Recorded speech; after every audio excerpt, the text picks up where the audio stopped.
Let's get real. Welcome to TBC Today. This podcast features friends in and around the Triad Baptist Church community. Hear encouraging real-life stories from our weekly guests and inspiring insights from our host, Pastor Rob. To learn more about Triad Baptist Church in Kernersville, North Carolina, visit us online at tbcnow.org. Well, we're flying through this year. It's hard to believe that it's November, and coming up right away is our Loving the Least Sunday. Now, that's a special Sunday for foster care and adopted families. It's a ministry here at our church. You can learn more about that on our website at tbcnow.org, and I encourage you to check that out. Come and be with us this Sunday. But today, we've got a special little group with us. It's the first time we've done this. Some of my favorite people are here, the sons of Scott and Heather Steele. And so you're not going to get to hear Heather today, but you're going to get to hear from the boys. Pastor Rob's going to have a conversation with them about foster care and adoption. These guys were adopted into the Steele family within the last few years, and they may talk more about that when we get there. But I love the fact that they're involved in our church, that they love the Lord, and they're trying to do right. They're teenagers. They don't always do right, but they're trying to do right. Right, guys? Yeah. And so they're great help to me. They serve on our greeting team. Julius is a great little actor in our shows, our Christmas show coming up that we're working on. And and Logan helps me a lot here at the church with printing and a lot of the work we do here on the environment of our campus. So I'm grateful for that. So we're going to let Pastor Rob kick this off. He's going to have a conversation with them. Guys, we're going to get real. You ready? Let's do it. All right, here we go. Hey guys, thanks for coming. You're probably our youngest audience, so our youngest members to come and be interviewed, and we're excited about that. But I really wanted an opportunity maybe to talk from a kid's perspective or from a teenager perspective about what it's like to go through the journey that you've gone through. So tell me a little bit about yourself in terms of how your life started, where you're from, and then just, how you grew up.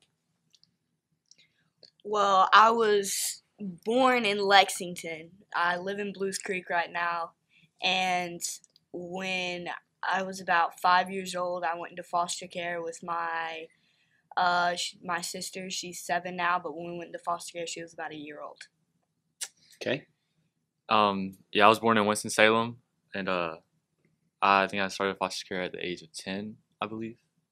And I had 4 brothers, and we all got split up, so that was rough. But no. Okay, so tell us a little more about that. So you're born in Winston-Salem, and you're together as a family at that time, right? Yeah. And your mom and dad lived in Winston-Salem, or your mom, or what was the situation like there? Well, so I lived with my mom and dad at for 2 or 3 years. Well, no, not 2 or 3 years, 5 years, and then I moved in with my grandparents because my mom and dad split up. I see. So then. Could they not afford to have you? Was there something going on that they just too many of us? So too many of you? Yeah, not enough food and stuff like that. So went to my grandparents. What was that like for you, by the way, to have to move out of your parents' house? I mean, it was really rough, honestly. I didn't want to move out of. I didn't want to move out of there. I was either we didn't have food or we didn't do a lot of fun stuff. I still loved them and cared for them, so it was rough. But so you'd go to school and everything, come home from school, and there's hardly anything to eat. Yeah. Did you just go find something somewhere, or what'd you do? Well, we ordered pizza or something. There's we only had 2 meals a day probably, so it was hard. The cupboards were bare, but you were able to order in or bring in something like that. I see. But it wasn't just food, was it? I mean, was it hard in other ways too? Yeah, just walking to school sometimes, stuff, and then clothes. What would be difficult about walking to school?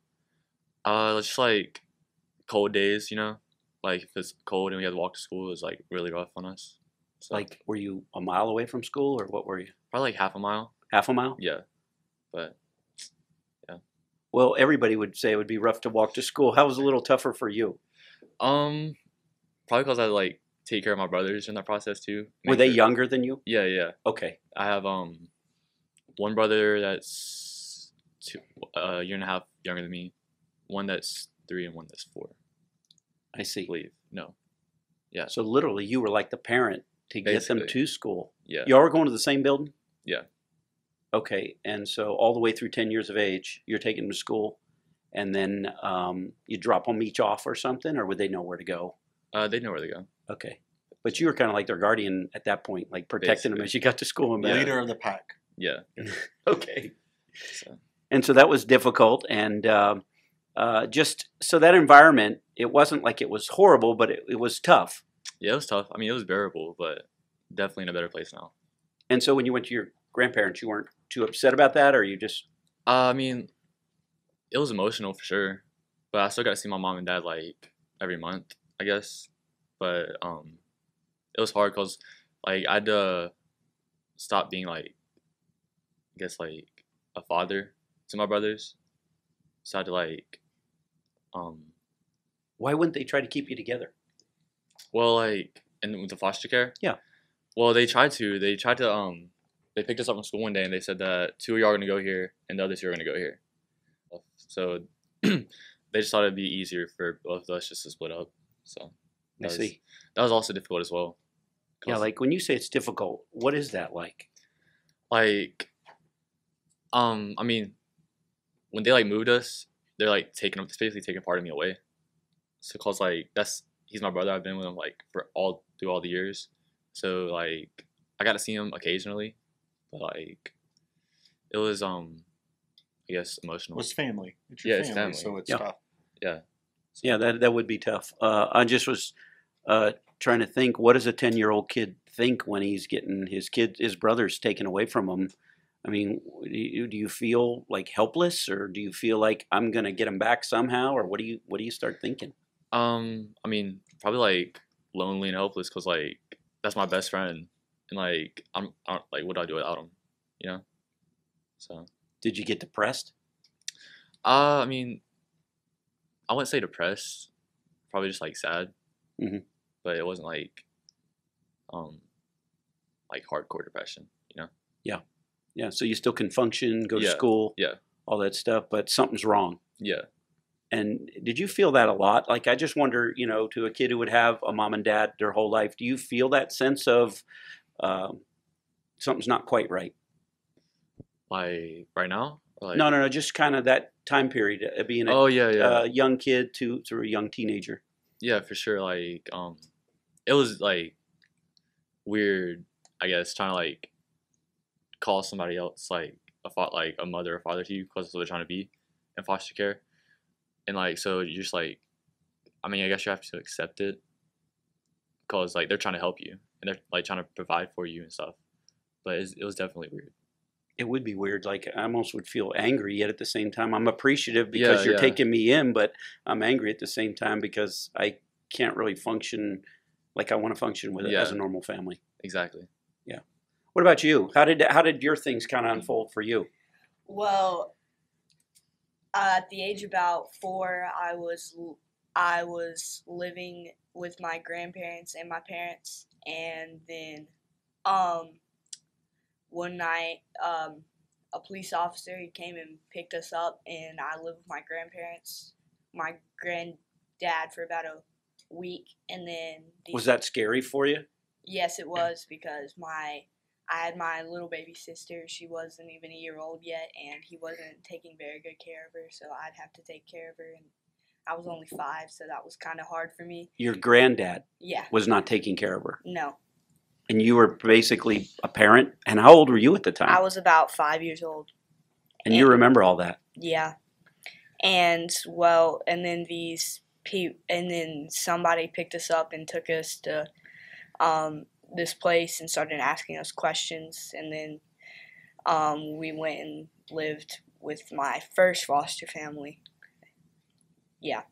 Did that feel a It was little very safer? Weird? It was very weird because I had no clue who they were, and I was pretty much walking to a new place blindfolded, and it was super weird for me. And especially, I was overprotective with my sister because I had no clue who they were, and I pretty much took care of her most of my life. You mean you two moved into the foster home? No, yeah, they never split us up. We stayed together the whole time. Is that something you think you would have fought for if they tried to? Like, would you? Yeah. You would have said, "Forget it." Yeah, I would have been like. if Could she's you have going, I'm controlled going. that? Like, could they have told you we're thinking about splitting y'all up, or they never did? They never told us that they were thinking about splitting us up. We just because she really wasn't an issue because she was really young, and I would have been very mad if they would have split us up. Yeah. And so you go to the foster home, and it worked out pretty good. Like they almost let you do some continuing parenting. Yeah, pretty much. It was a little weird because I had to pretty much stop like parenting her, and I had to like let them parent her. It was very weird for me at first, and then I started going to school, and I didn't see her for most of the day, and that was also very weird to me. And I kept moving to different schools every time I went to a new foster home, and that was very weird. Would y'all would be moved together? Yeah, we'd be moved together. I see. And so, like weird, almost like, did you not want to go to school the first time? Yeah. So how did they get you to go, or did you just say you're going? I just pretty much had to suck it up and go. And thinking about it all day long. Yeah. And then you'd come home to her. I mean, like, were you literally ever changing a diaper? Thank the Lord I did not have to change a diaper. Oh my goodness. Did you have to like find food for her and take care of her in other ways? At first I tried to, but then I had to like kind of back down because I'd come home and food would be made and I didn't have to do anything for her. It was a little weird having food made and me not making my own food, but then I got prior used to the foster family, you had to Yes, I fed her with a bottle and stuff like that and all that. Wow. Yeah. And you were 5? Yeah. That's unbelievable. And we lived That's in a great. hotel before I went to foster care. So you lived in a hotel. Hmm. With Grandpa? With Grandpa, Grandma, Mom, and Dad, and me and my sister. One room? Yeah, one room, two beds. Yeah. I You got slept. anything to say? There's nothing It's tough. what could you because say to that? It's hard. You know, I grew up totally different. So Yep. it's hard for me to even imagine what Yeah. you guys have been through at your age, you Yeah. know, and it makes me sad. But Yeah. to see how they have survived it and have become such great guys makes me like really, happy. Yeah. So it's a weird emotion. That is incredible. I can't even imagine that. Mhm. I can't even imagine what that's like. But you did come to this place where you trusted this Yeah. foster home. Do you still ever see them, by the way, or? Well, my first foster home, I after they took me to another home and I never saw them again. And occasionally, like the last time I saw my foster home before I came here was probably like a year or two ago. But occasionally I call them. They're pretty much my aunt and my uncle. I call them aunt and uncle, and I pretend like those are my cousins because they still pretty much family to me because I pretty much lived with them for a good amount of time. So Yeah. occasionally I'll see them. That's good. That's really good. And your mom and dad, Scott and Heather, do a lot to keep you guys in touch with your foster families Yeah. and your brothers, right? You Yeah, get to for sure. see. Tell us about how Yeah. often you get to see your brothers. Well, due to like the coronavirus and stuff, we haven't been able to see them as much as we did in the past couple of years. But before that, we were like seeing them like every 2 months, and like I like that. Where are they at? So my brother Jordan, he's That was the one that moved out when you Yeah. split 2-2? yeah, he got adopted, and then my 2 younger brothers, they both got adopted. So they're Wow. doing good right now. And are they in the Winston area, or are they like all over the place? All over the place. Okay. Yeah. I'm not sure where the place is, but What do you meet at a restaurant or something like that? no, she knows where it's at. That's off Well, camera. like your 16th birthday Oops. party, your Okay. like your 16th birthday party. They Oh yeah. got to come to that, and so they coordinate. They work together to coordinate. And you Yeah. like that? You really still feel that strong connection, Yeah, for especially sure. with Jordan, or all of them? All of them, definitely. I care for him. I love him deeply, and there's probably nothing I wouldn't do for him.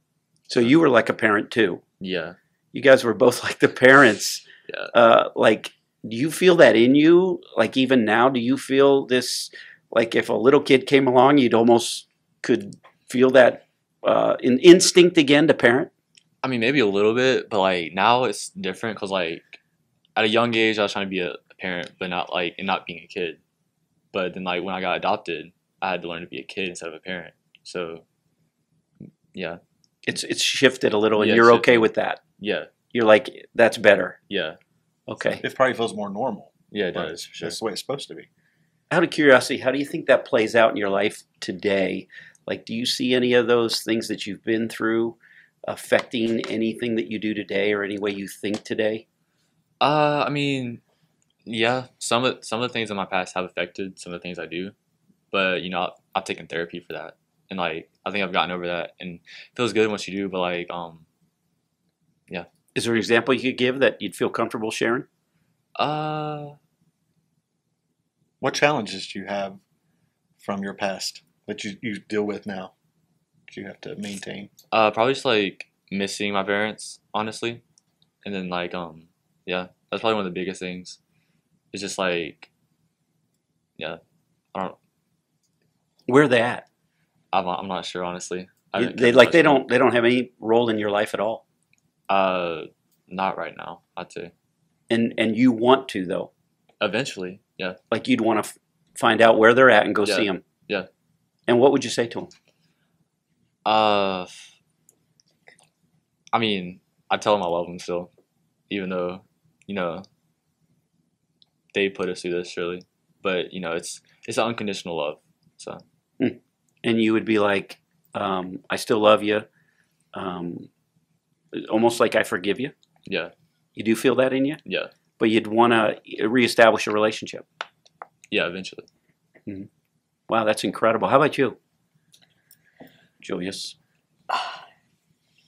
You were shaking your head there. That's why I was looking while you were shaking your head, and I was just Yeah, it's been about a good about 6 years since I've seen my parents. When we were first in foster care, we did visits. We'd go to a place and see my parents, and I feel the same way he does, because it was pretty much their fault that we had to go through this, because it was their choices. But I still love them because they're family and they're my parents. And yeah, like he said, it's unconditional love. that's incredible. That's a powerful thing right there. The Yeah. power of family to even forgive them for what they put you through in a sense.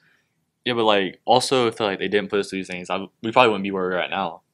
Like, you know, if we didn't go through the hardship, we couldn't make it out to the good stuff. You know. What's some of the good stuff? But like the family I'm with now, I love them more than anything. Like we may have our hard times, but you know, then like church and like with like when I was with my mom and dad, I didn't go to church. I didn't know Christ and stuff. But like once I came here to my adoptive family, then you know, I get closer to God and Christ and stuff, and that's like such a great thing to me. And you maybe never would have had the opportunity, is what you're saying. So God sovereignly kind of used that mess, Yeah, and you're okay with that. Yeah. You're pretty young to be okay with that.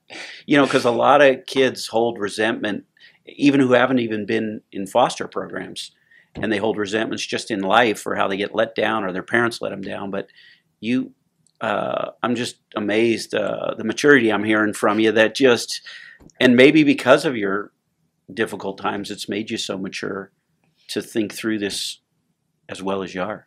yeah. I mean, like also you can't like take things for granted either, because like seeing the things I didn't have when I was younger and seeing things I do have now, I just like, oh, you got to make this work, and you know. What do you mean you got to make it work? Like, I'm going to hold on to this. Yeah, I'm gonna hold on to this and not let it go. I'm not going to let it no matter go. what happens. No matter what happens. Even Yeah. if they disown you, you're going to say, no way. Yeah. That's kind of cool. You both talked about the choices that your biological parents had made and how that affected you. How does that motivate you guys to make the right choices, the right decisions at your age and even going forward? Well, for me, like the motivation I have is I want to be a great dad, and I want to make sure my kids don't have to go through that stuff, and I want to like give them food to eat on the table, a nice place to live, you know, stuff like that, and I want to show them Christ. and make sure they have everything they need and things they want. Give them a good foundation, Yeah. and then they can make something in their life from that. And I think that's the role. It's very clear to you that you want to play. I don't even think most kids think like you. Be honest with you. I think if I had another teenager in here, he would be talking about, I want to play for the Celtics. That would be his only goal in life, or, it'd just be so. But you're thinking at a much deeper level about life because you've been forced to, and your pain has really forced you to think that way. Like, I want to be a really good dad. Yeah. That's incredible. How old are you? 16? Yes, sir. Yeah, 16. Who's really thinking about being a dad, and being a good dad? I admire that. I'm amazed how God does use that in a way that most kids aren't there. How about you, Julius? What do you think? Do you want to be a good dad, or you're that far? Are you that far too? Yeah, pretty much. It's pretty much what he said, because I don't want them to go through what I had to go through at a young age. I want them, like he said, to have food on the table, a nice house, and all that. And because it'd be horrible living with myself if my kids had to go through stuff like that. Yeah, horrible meaning like you let them down. Yeah, I let them down. And you know that feeling. Yes, I know that feeling. And so you'll never want it to happen to somebody in your family, even if it was immediate family, whatever. Yeah. You think that's what motivates you to be so forgiving? Yeah, I feel like it does, because I've had to forgive a lot of people in my life, including myself, for some things that I've done, because it's just going through what I had to go through. There's you have to have a lot of forgiveness, and it's hard to do that, but you have to learn that forgiveness is good, especially for people that you love, like my biological parents and stuff like that. Well, were you taught that, or do you feel that in your gut? Well, I have been taught that through my parents now and through my family, because they've forgiven me for a lot of things that I've done. And so I've just had to learn that I have to forgive more too. That's good. You got a thought there? I was listening. Okay, I thought maybe you had a thought. Some great thought again. They only come so much, right? Yeah. So tell us, how did you come to know Christ? How did you learn to have a relationship with Jesus? When did that come in your life, and what is that like for you now? Well, Christ was introduced to me at 10 probably. I rode the gospel light bus, but I didn't really know what it was. I've been saved at a young age, but that's because other people were doing it, and I wanted to follow them, I guess. And but I wasn't really in touch with Christ. But then going into foster care, a lot of the foster families I was with, they went to church and stuff, and so I kind of got to know them a little bit more there. But then my adoptive family now, they're all for Christ and Jesus and stuff, and they've showed me the things He can do, and how powerful prayer is, and how much He loves us, and it's just a great thing that some people just don't even know what it is, and if they did know what it is, they wouldn't want to let it go either. That's neat. That's really neat. So what are some of your dreams and goals that you have in, say, for the next 10 years? What are some of your dreams? Obviously want to be a great dad, but I want to grow my relationship with Christ a lot more than it is right now, because I see people like you, Pastor Rob, that are I feel like you're just there with God, you're there with Him, and when you preach, it's amazing and stuff. And I want to be how you are, how close you are to God. I appreciate that. That's Yes, sir. very kind of you. Yes, now, I don't write any rap songs, so so I'm not that good at that. We all got our talents. Have anybody enjoy those? You didn't play it for me, but he wrote a rap song the other day in the office. Have you heard it? Oh, I've heard. I love all of his. Do you really? Yeah. And he writes the words and everything. Yeah, he writes the words. Yeah, it's amazing. I love listening. Can you give me a little beat line? Oh. He can, not No. me. You recently recorded. You got to record a song. Give him just a little bit of. Where at? 3 words. It was at this music producer. I forgot the name of it, but it was a great experience. Local? Yeah, local. Oh, It cool. was a lot of fun. And what did he do it free? No, it is. You had to pay the guy. Yeah, You should have it's a told him your birthday story, and then you'd give it to you free. Yeah. It's a birthday gift. But honestly, you recorded a song with that. Yes, sir. Like, where are you putting it out on? Podcast or something, or what is it you put it out on? I forget. What do you put it out on when you sell something? Spotify or Spotify. Apple. We're the podcast. Applefy. Applefy. You put it out on Applefy. We're still trying to get there. So Give a little bit of that 3 words. like you just say like a verse or Yeah, something? yeah. Go ahead. I want to hear a verse. So the chorus is like 3 words, 8 letters, and I'm yours. And if you with it, girl, I drop everything on the floor. Learn to be alone, cause nobody lasts forever. But when I'm with you, girl, I swear life one league is better. I'm sorry if I change, I guess it's just the weather. We can't go our separate ways, cause losing you ain't clever. I do anything to keep you, it's impossible to lose you. You got me wrapped up around your finger, it's like voodoo. I fell in love too quick, now I'm stuck with nothing to do. And when I write about you, I feel so much closer to you. Sudo? Voodoo. Voodoo. Yeah. Oh my soul. We're gonna get you a chain and some sunglasses. And Oh dear. That's incredible. You did all those words. Yeah.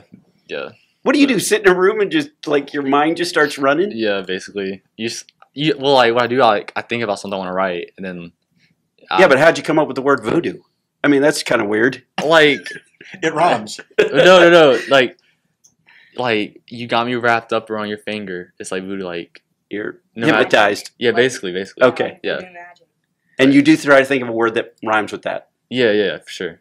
Both of these guys are very creative in their own rights. How have you used that creativity to sort of channel you during some dark times, some dark periods? Well, like, so like music has always been like my outlet, I guess. But there's like a point where like it wasn't the best thing for me because I wasn't listening to the best music at the time. What about you, Julius? Why are you on the stage? Why do you like to act? And is that a creative way of just sort of? It's like I figured out that I love to act when I first came to this church. Jeremy was doing a play and he asked me to do it, and it turns out that I thought this was pretty cool, but my mom in the play was actually my mom right now, and I started doing that, and then somebody came up to me and was like, "You got acting in your blood." I was like, man, it was kind of fun. And then ever since then, it's just I've loved being able to put myself out there and show my creativity and my skills to show that if someone who's gone through something that I have and I'm doing this now, that somebody who's going through it right now can get through it and have a great life and all that. That's cool. That is really cool. Like I remember when I first saw you act, it was that commercial we made, and they took you back in the 50s, and it was the emergency room, and I was amazed at how you could role play that so well. Like you can actually put yourself in a situation where you're not conscious of yourself, and you become that person. And that's unusual. That is a gift, because to go out of that, most kids at your age are like, "It's time for supper, Mom." That's how they act, you know. And they know the line, but they don't know how to really escape and get into that world. Is that just something you feel like is a gift for you, or is there something you've done to develop that? Or I feel like it's a gift for me, but I've also had help from learning that from like Jeremy and my mom and all that. And I practice a lot. Like I actually have a script for my Christmas play in my bag. Like when I have free time, I'll just read through my lines That's and my all boy. that. that's so cool. And they are great. Let's do a shameless plug right now. Christmas at the end, the first weekend of December. Make sure you guys come see. It's a free show. You're going to love it. You'll see Julius on stage and a lot of other people. I'm done. Okay. All right. Is there anything else you'd like to say or tell us or tell our audience about yourselves that maybe we didn't hit, or something that you'd like to say? I think we hit about everything. I got questions. Okay, go ahead. So what does adoption mean to you? The word adoption, what does that mean? To me, that means like someone loving and caring for you so much that they're going to take time out of their place to bring you into their family and give you the things you need, but still show you love. Like, even though you're not going to be their child, but you're still going to be their child, you know? So. How do you correlate that spiritually? I mean, I guess it's kind of like, you know, us being childs of God. Because, like, for me going to, like, okay, so let me put it like this. So like when someone's not saved, let's say that's like someone looking to be adopted, right? So God's gonna be the parent, and then when God saves us, we get adopted. That's kind of like when a mother or father is looking to adopt a son, and they adopt him, they're gonna show him unconditional love no matter what they do. And we get to share in all the riches. Yeah. Right. That's good, though. That's good. I like that. Yeah. Tell us, will you have something you want to say? No, Okay. no. Tell us about, like, what would you tell people who enter into foster care program, or why should they enter into it? And if they do, what's the best way to love kids?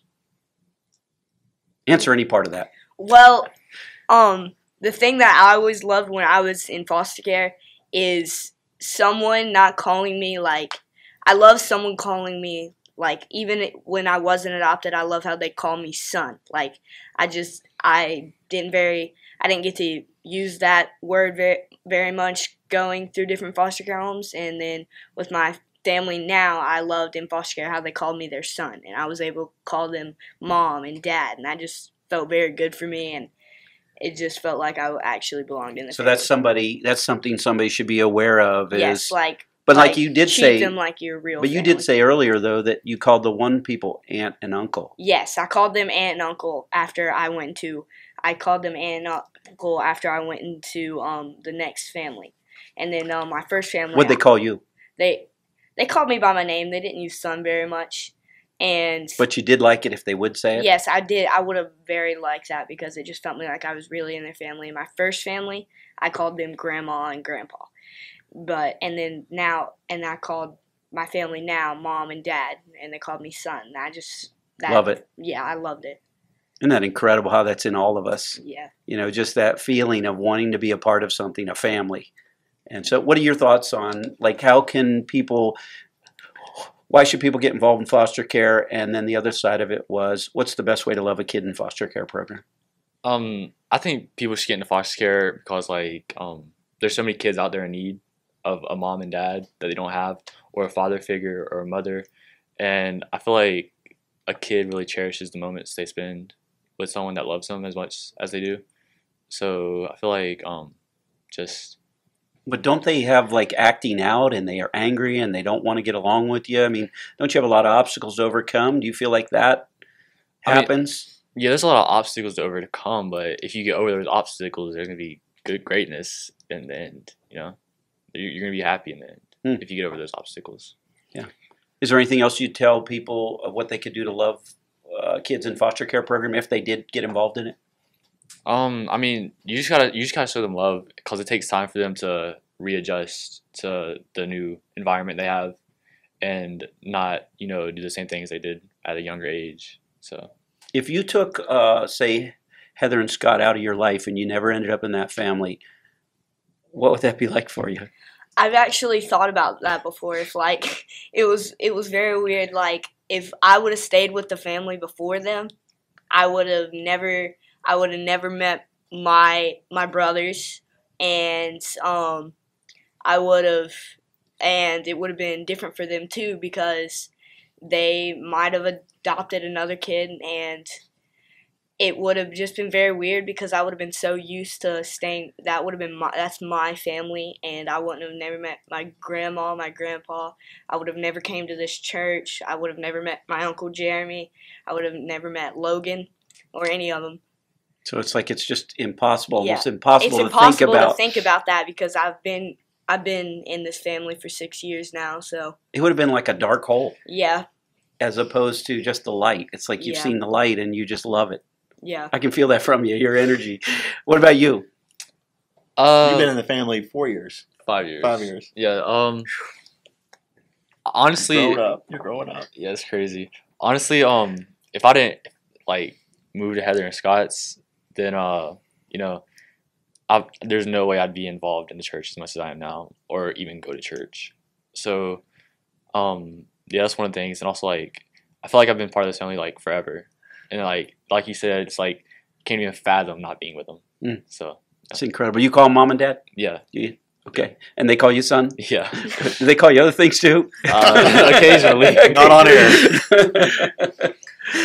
I love the fact that you guys are involved, and I love when we have our teenagers involved in different ministries of the church. Why do you guys serve? Why are you looking for opportunities to serve in the church like you guys do? Well, I love the community in the church. I love everybody here. Everybody's so like everybody. They always have a smile on their face, and it's just fun for me to serve other people because I love to please people. And yeah. For me, I gotta say, like, I don't know, I just love helping people, and I feel like helping people is like, I don't know, good for me, and yeah, Keeps you busy. keeps me busy too. Yeah, back when COVID hit and we were doing all the shutdowns and then the startups and stuff. I mean, these guys were there every Sunday morning with me about 7:30 in the morning. We were spraying down and cleaning and setting up, and these guys, them and the other brothers, were there just really working and serving behind the scenes. And people probably didn't even know that. But I mean, that was a great thing because we were able to get our doors open and get people back because we had volunteers like you guys. Yeah. Who are people that inspire you, and what do you want to be like 10 years from now?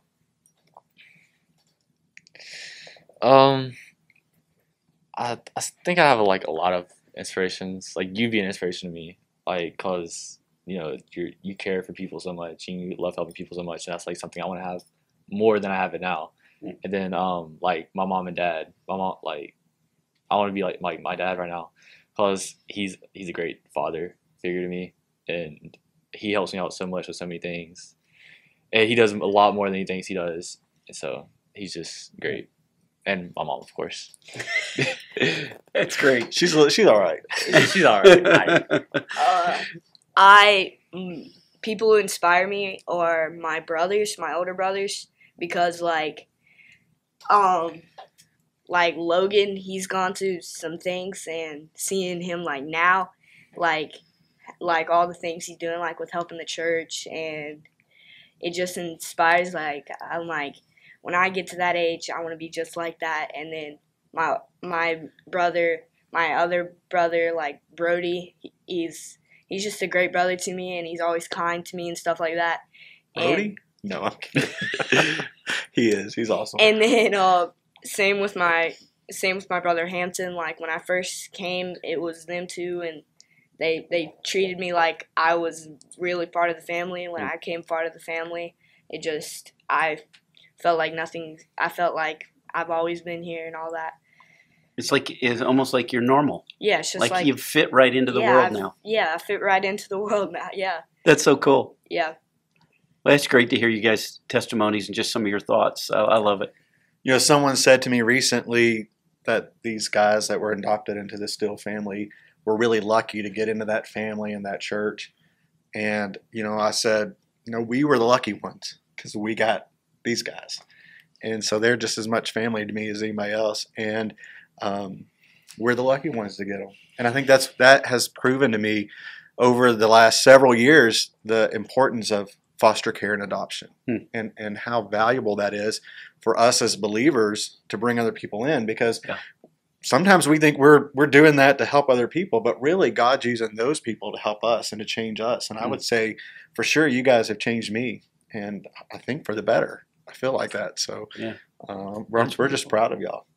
That's great. Hey, thanks for coming today. I'll tell you what, I'm really proud of y'all to just be willing to do this. I know you felt a little nervous doing it, but you guys just really bared your heart, and it was just wonderful. I really appreciate it. Appreciate what God's going to do in your lives. It's great. Sir, thank you for having us. Thank you. All right. Hey, we're excited about our Loving the Least ministry here at Triad Baptist Church. It's a foster care and adoption ministry, and you can learn more about that on our website, tbcnow.org. So check that out, and join us for Loving the Least Sunday coming up this month.